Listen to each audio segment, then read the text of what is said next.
The date is March 22, 1941. A tall, lanky man stands nervously in front of a military draft board in Los Angeles. His voice, that distinctive drawl that had charmed millions of moviegoers, trembles slightly as he explains why he wants to enlist. But there's a problem. At 138 pounds, Jimmy Stewart is 5 pounds underweight for his height. Most Hollywood stars would have accepted this rejection with relief.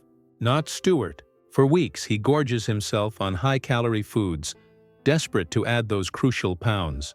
When he returns to the recruitment center, he barely makes the minimum. The officer raises an eyebrow but stamps the papers. James Maitland Stewart is now property of the United States Army Air Corps. What drives a man at the peak of his Hollywood career to fight so hard for the right to fight? Stewart had just won an Academy Award for The Philadelphia Story.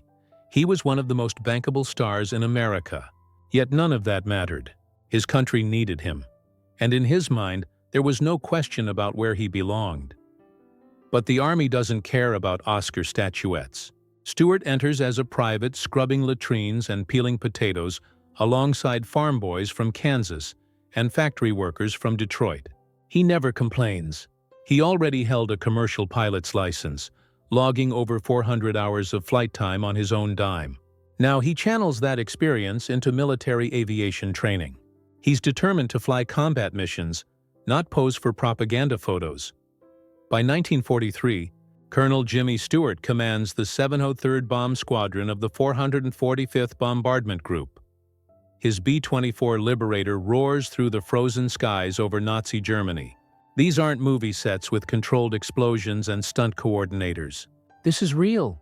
The flak bursts around his aircraft in black puffs of death. German fighters scream past, their cannons blazing. Men he commands die in front of him, their planes torn apart by anti-aircraft fire, spiraling down in flames over the French countryside. Stewart flies 20 combat missions. Each one chips away at his soul. He watches inexperienced crews disappear on their first or second missions. The losses haunt him. As operations officer and later chief of staff, he bears the weight of command decisions that send men to their deaths. There are nights he can't sleep, nights where he sees the faces of boys who never came back. On one mission over Brunswick, Germany, his formation encounters massive fighter resistance. Stewart's calm voice crackles over the radio, directing his scattered bombers through the chaos. They lose several aircraft, but Stewart's leadership saves many more. For this and other actions, he receives the Distinguished Flying Cross with 2 oak leaf clusters. He also earns the Air Medal with 3 oak leaf clusters and the Croix de Guerre from France. By war's end, Stewart has risen to the rank of colonel. But the man who returns to Hollywood in 1945 is not the same one who left. The easy charm, that boyish enthusiasm, it's still there on the surface. But underneath, there's something darker, something broken. His first film back is It's a Wonderful Life. Director Frank Capra notices something different in Stewart's performance. There's a depth, a darkness that wasn't there before. When George Bailey breaks down on that bridge, screaming at the universe, it's not just acting. Stewart is channeling his own demons, his own survivor's guilt. The film becomes a classic partly because of that raw authenticity. Stewart continues to serve in the Air Force Reserve, eventually reaching the rank of Brigadier General in 1959. He flies B-52 combat missions over Vietnam in the 1960s, the oldest pilot to do so. He never seeks publicity for this. He never trades on his war record for roles or recognition. In his later films, Stewart gravitates toward complex, troubled characters. The desperate man in Vertigo, the cynical lawyer in Anatomy of a Murder, the haunted rancher in The Man Who Shot Liberty Valance.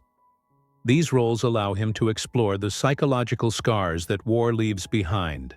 Critics notice a new gravitas in his performances, a weight that makes his portrayals unforgettable. Jimmy Stewart never spoke publicly about the nightmares, about the faces that visited him in the dark, but those who knew him understood. The war had taken the boy from Indiana and forged him into something else entirely. Not a hero in the Hollywood sense, with dramatic speeches and swelling music, but a real hero, the kind who carries his scars in silence and continues serving, continues fighting, long after the cameras stop rolling. When Stewart died in 1997, his coffin was draped with an American flag. Inside were his wings, his medals, and a photograph of his bomber crew. Hollywood had lost one of its greatest actors, but America had lost something more precious. A man who understood that true courage isn't the absence of fear. It's doing your duty despite it. January 16, 1942. Clark Gable sits alone in a darkened room, his world shattered. Hours earlier, his wife Carol Lombard died when TWA Flight 3 crashed into Mount Potosi, Nevada. She had been returning from a war bond rally, doing her part for the war effort. Now she's gone, and Gable, the king of Hollywood, is utterly broken. For weeks, he drowns in whiskey and grief. Friends worry he won't survive the loss, but slowly a fire begins to burn inside him. Carol believed in the war effort. She died serving her country. Gable decides he will honor her memory the only way he knows how. At 41 years old, an age when most men are considered too old for combat, he enlists in the United States Army Air Forces. The Army brass initially want to use him for morale and training films, keeping the world's biggest movie stars safe and profitable. But Gable refuses. He doesn't want a cushy assignment in Hollywood. He demands to be sent to officers' candidate school. He wants to fly combat missions. The top brass finally relent, perhaps assuming he'll wash out. They're wrong. Despite his age, despite his fame, Gable throws himself into training with fierce determination. He graduates from officers' candidate school, earns his commission as a lieutenant, and completes aerial gunnery school. Every night his hands ache from the training. His body screams at him to quit. He ignores it all. This is his mission now. This is how he'll prove that Carol's death meant something. In April 1943, Captain Clark Gable arrives in England, assigned to the 351st Bombardment Group. His mission is officially to make a recruitment film about aerial gunners, but Gable insists on flying actual combat missions to get authentic footage.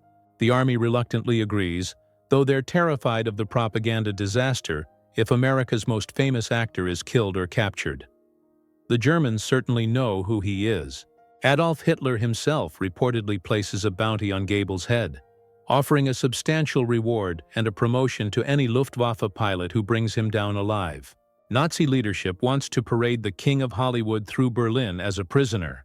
Every time Gable's B-17 takes off, he's flying with a target painted on his back. Gable flies 5 combat missions as an observer gunner over Europe. On one mission to Antwerp, his bomber is badly shot up by flak. A piece of shrapnel tears through the aircraft just inches from his head. He keeps filming. On another mission, German fighters swarm their formation. Gable mans his machine gun, firing back at the enemy planes. This isn't a movie set. There are no retakes. The fear is real, the danger absolute. His crew respects him. Initially skeptical about flying with a movie star, they quickly realize Gable is no prima donna. He pulls his weight, follows orders, and never asks for special treatment. When they land after a particularly brutal mission, covered in sweat and adrenaline, Gable is right there with them, hands shaking, breathing hard. He's earned his place among them, but the Army brass can't take the risk anymore. After his 5th mission, they ground him. The potential loss is too great, not for Gable's sake, but for American morale. If the King of Hollywood dies over Germany, the psychological impact could be devastating. Gable argues, but ultimately he has no choice. He completes his recruitment film, earning the Distinguished Flying Cross and Air Medal for his combat service. When Gable returns to Hollywood in 1944, he's a changed man. The swagger is still there, but tempered by something harder, something real. He throws himself back into acting, but the roles feel hollow now. How do you pretend to be a hero on screen when you've seen real heroes die in the sky? How do you fake courage when you felt genuine terror at 20,000 feet? His post-war films reflect this internal struggle. In Command Decision, he plays a general wrestling with the cost of sending men to their deaths, a role that hits uncomfortably close to home. In Run Silent, Run Deep, his character carries the weight of past failures into battle. These aren't the romantic leading man roles that made him famous. These are portraits of men bearing the scars of war. Gable rarely spoke about his combat experiences. When pressed by reporters, he'd deflect, saying he was just doing what millions of other Americans were doing. But those who flew with him knew better. They knew that Clark Gable had looked death in the face and hadn't blinked. They knew that behind the movie star image was a man who had willingly put everything on the line.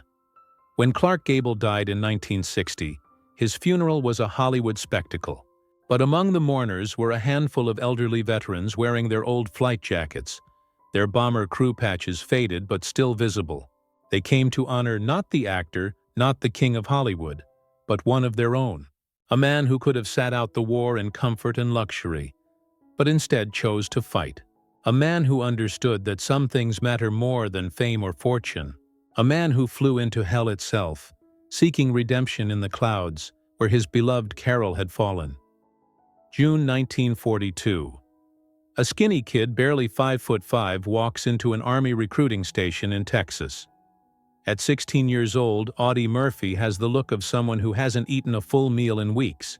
The recruiter takes one look at him and laughs. Kid's underage, underweight, and looks like a stiff breeze could knock him over. Rejected. Murphy tries the Marines. Rejected. He tries the Navy. Rejected. Finally, on his 18th birthday in 1942, he enlists in the Army. They accept him barely. Nobody expects much from this scrawny Texas farm boy who dropped out of school in 5th grade to pick cotton.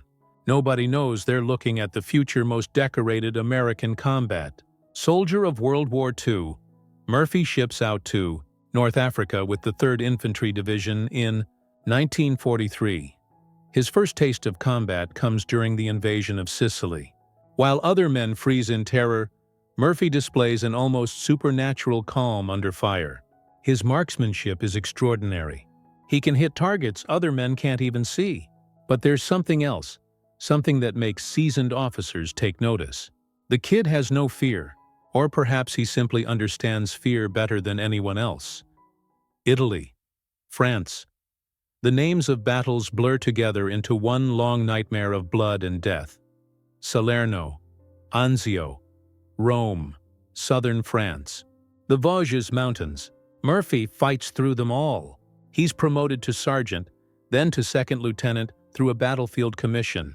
Men twice his age follow his orders without question. Because when bullets fly, Murphy doesn't duck. He advances, January 26, 1945, near Holtzwihr, France. This is the day that will define Audie Murphy's legend. His company, numbering fewer than 20 men after weeks of brutal fighting, faces a German counterattack of 6 tanks and 250 infantry. Any sane commander would order a retreat. Murphy instead tells his men to fall back while he stays forward to direct artillery fire. A German tank shell hits an American M10 tank destroyer near Murphy's position, setting it ablaze. The crew bails out, running for cover. Murphy climbs onto the burning tank destroyer, grabs the .50 caliber machine gun, and opens fire on the advancing Germans.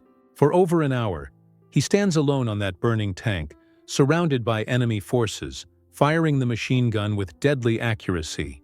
The tank beneath him could explode at any moment. German bullets ricochet off the steel around him. He doesn't flinch. When the ammunition runs out and German troops are within 10 yards of his position, Murphy finally jumps down and organizes a counterattack with his remaining men. The Germans retreat, leaving behind dozens of their dead. Murphy has single-handedly killed or wounded 50 enemy soldiers and held off an entire company. For this action, he receives the Medal of Honor, America's highest military decoration. But that's just one day. Murphy's total war record reads like fiction. By the time the war ends, he has received every military combat award for valor available from the U.S. Army, including 3 Silver Stars, 2 Bronze Stars, 3 Purple Hearts, and decorations from France and Belgium. He's been wounded 3 times. He's killed 240 enemy soldiers confirmed, possibly many more. He's only 20 years old. The kid who was rejected for being too small has become the most lethal soldier in American history. But the cost is staggering. Murphy returns home a hero, but he's haunted by faces he can't forget. Friends who died beside him. Germans he killed who were probably just kids like him. scared and far from home. The nightmares start immediately and never really stop. Hollywood comes calling in 1945. Murphy's baby face and Medal of Honor make him a natural for war movies. His first film is Beyond Glory in 1948, but it's his starring role in To Hell and Back, the film adaptation of his own autobiography, that defines his career. Playing himself, Murphy brings an authenticity to the role that no other actor could match. When his character stands on that burning tank destroyer, Murphy isn't acting. He's remembering. Murphy makes 44 films during his acting career, mostly westerns and war movies. He's never comfortable with fame. Unlike other Hollywood stars, he lives modestly, often giving money away to down-on-their-luck veterans. He speaks openly about what we now call PTSD, describing his nightmares and his need to sleep with a loaded pistol under his pillow. In the 1950s, when mental health is stigmatized, especially for veterans, Murphy's honesty is revolutionary. He pushes for better treatment of veterans suffering from combat trauma. He testifies before Congress about the need for improved mental health services. Murphy understands that winning the war doesn't mean winning the peace, not for soldiers carrying invisible wounds. His advocacy helps countless veterans get the help they need. On May 28, 1971, Audie Murphy dies in a plane crash near Roanoke, Virginia. He's only 45 years old. His funeral at Arlington National Cemetery draws thousands. President Nixon attends. But it's the presence of countless ordinary veterans, men who never met Murphy but felt connected to him, that speaks volumes. They come to honor one of their own, a man who carried his scars with quiet dignity and used his fame to help those still fighting battles in their minds. Audie Murphy's grave is the second most visited at Arlington National Cemetery, after President Kennedy's. Visitors leave flowers, medals, notes. They come not because Murphy was a movie star, but because he represented something deeper. The courage to face your demons, the strength to admit vulnerability, the understanding that being a hero doesn't mean being fearless. It means being terrified and doing it anyway, then living with what you've done, carrying that weight, and still finding a way to help others carry theirs. August 1942. 18-year-old Lee Marvin enlists in the United States Marine Corps. He's a tough kid from New York, the son of a fashion writer and advertising executive. He could have pulled strings, found a safer posting. Instead, he volunteers for the Marines, knowing full well they're being sent to the worst fighting in the Pacific. His friends think he's crazy. Maybe he is. Boot camp at Parris Island is hell, designed to break men down and rebuild them as Marines. Marvin thrives on it. The discipline, the physical hardship, the mental pressure. He's built for this. By 1943, he's assigned to the 4th Marine Division, 24th Marine Regiment as a scout sniper. It's one of the most dangerous jobs in the Corps.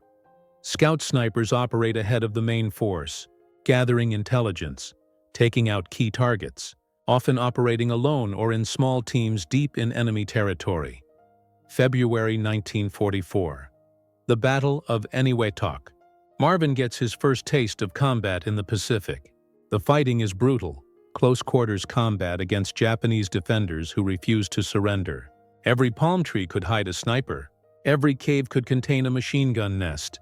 Marvin learns quickly that war isn't glorious. It's terrifying, exhausting, and often senseless.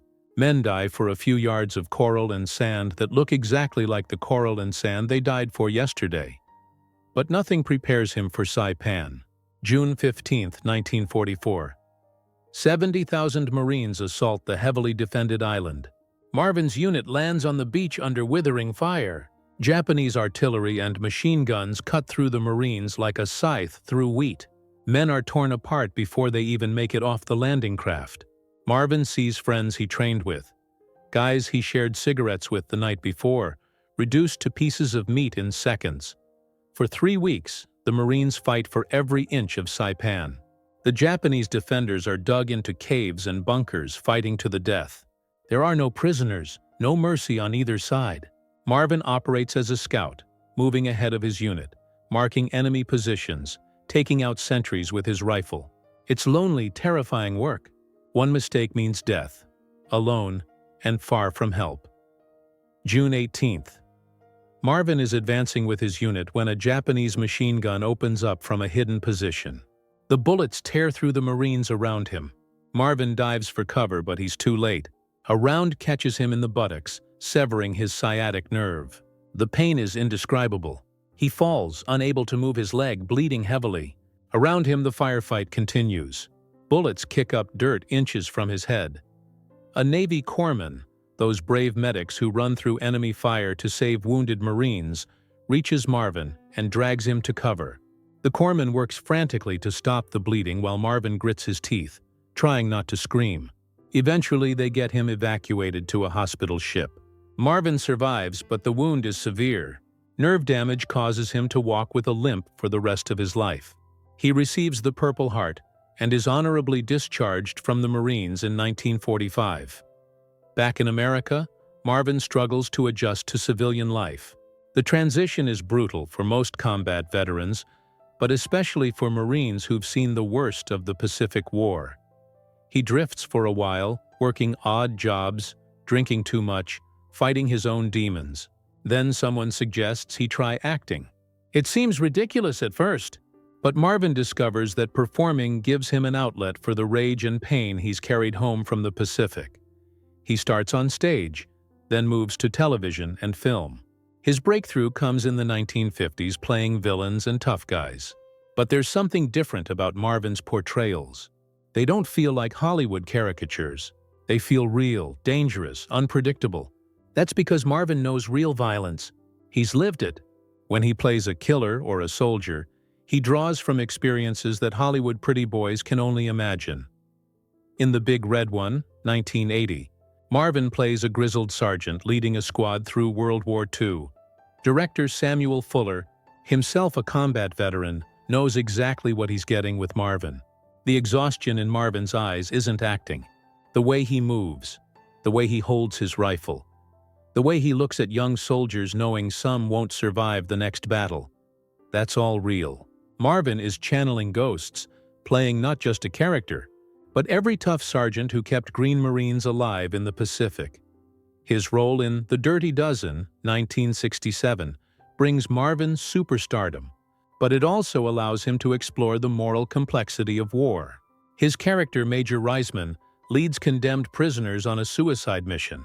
It's not a celebration of war, but an examination of how war forces impossible choices on decent men.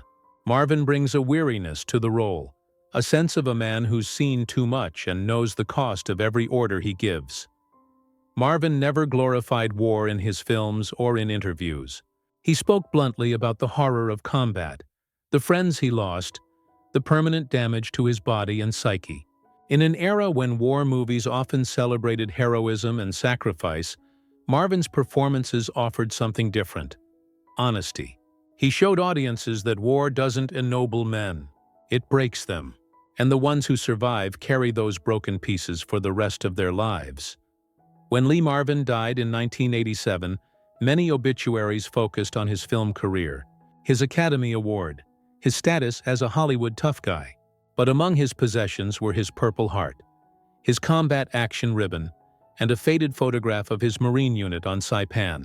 Those items told the real story. Marvin never forgot where he came from, never forgot the men who didn't make it home.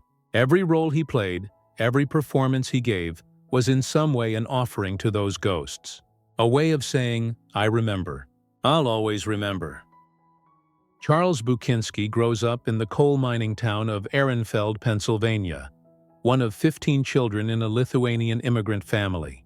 By age 10, he's working in the mines alongside his father, crawling through tunnels barely wide enough for a child, breathing coal dust that will scar his lungs forever. It's brutal, dangerous work. Men die in cave-ins and explosions regularly. The miners develop a particular kind of toughness, a quiet stoicism in the face of death. Young Charles learns this lesson well. When his father dies in the mines, 15-year-old Charles becomes the primary breadwinner for his family. For years he descends into those black holes, each day wondering if he'll see the sun again. Then comes Pearl Harbor, December 7, 1941. Charles Bukinski is 20 years old and sees his chance to escape the mines. He enlists in the United States Army Air Forces.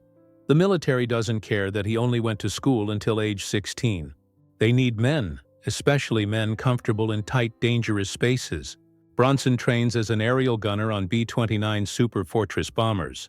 These massive aircraft represent America's most advanced strategic weapon, designed to carry the war to Japan's home islands. But advanced technology doesn't make the job any safer. Bronson's position is in the tail gunner turret, a plexiglass bubble at the rear of the aircraft. It's lonely, isolated work. He sits in that tiny space for hours during long-range bombing missions over the Pacific, scanning the sky for Japanese fighters. When they come, and they always come, Bronson has only his twin .50 caliber machine guns and his reflexes to keep them at bay. The tail gunner position has a grim reputation. It's often the first target for enemy fighters attacking from behind. Bronson sees other tail gunners killed, their turrets shattered by cannon fire. But that childhood in the mines taught him something valuable: how to stay calm when death is breathing down your neck.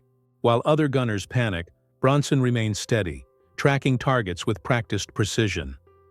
He flies 25 combat missions over the Pacific. 25 times he climbs into that plexiglass coffin and flies into hostile airspace. Japanese anti-aircraft fire fills the sky with bursting steel. Enemy fighters swarm the bomber formations like angry hornets. Each mission lasts hours. The drone of engines, the cold at high altitude, the constant vigilance. Any moment could be his last. A lucky shot from a fighter pilot he never saw. Flak that tears through the thin aluminum skin of the bomber. Mechanical failure over the ocean, miles from any friendly ship. But Bronson survives. All 25 missions. He receives the Purple Heart after being wounded in combat, though he rarely speaks about how it happened. That's typical Bronson. He doesn't brag about his service, doesn't embellish his war stories. The coal mines taught him that real toughness doesn't need to advertise itself. After the war, Bronson returns to Pennsylvania. He tries the mines again, but after flying in combat, the idea of going back underground seems unbearable. He bounces around taking odd jobs, unsure of his direction. Then he meets a veteran who suggests acting classes at the Philadelphia's Plays and Players Theater. It seems absurd. A Lithuanian coal miner with a thick accent and a face that looks carved from granite doesn't exactly fit the Hollywood mold. But Bronson persists. He moves to California, changes his surname from Bukinski to Bronson, to sound less ethnic during the height of anti-communist paranoia. He takes small roles, often playing villains or thugs. His unique look, that weathered face that's seen too much, makes him perfect for tough guy roles. Slowly, very slowly, he builds a career. The breakthrough comes in his 50s, later than most leading men. The Magnificent Seven, 1960, showcases his quiet intensity. The Great Escape, 1963, features him as a claustrophobic tunnel digger, a role that draws directly from his coal mining childhood. But it's Death Wish, 1974, that makes him a star.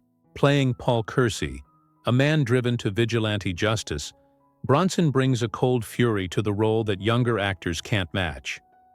Critics note something unusual about Bronson's screen presence. He doesn't need dialogue to convey menace or determination. His face, lined and hard, tells entire stories.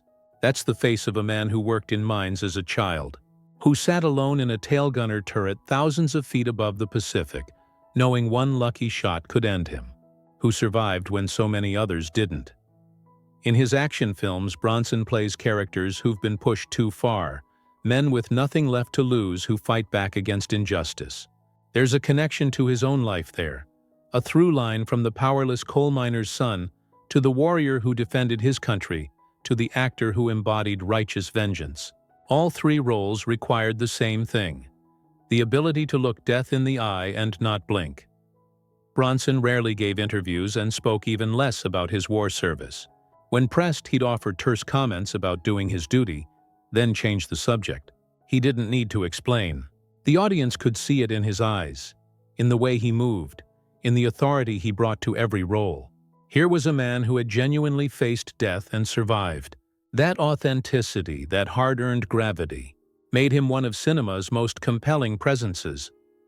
When Charles Bronson died in 2003 at age 81, obituaries focused on his film career, his status as an action icon. But perhaps his greatest role was simply surviving.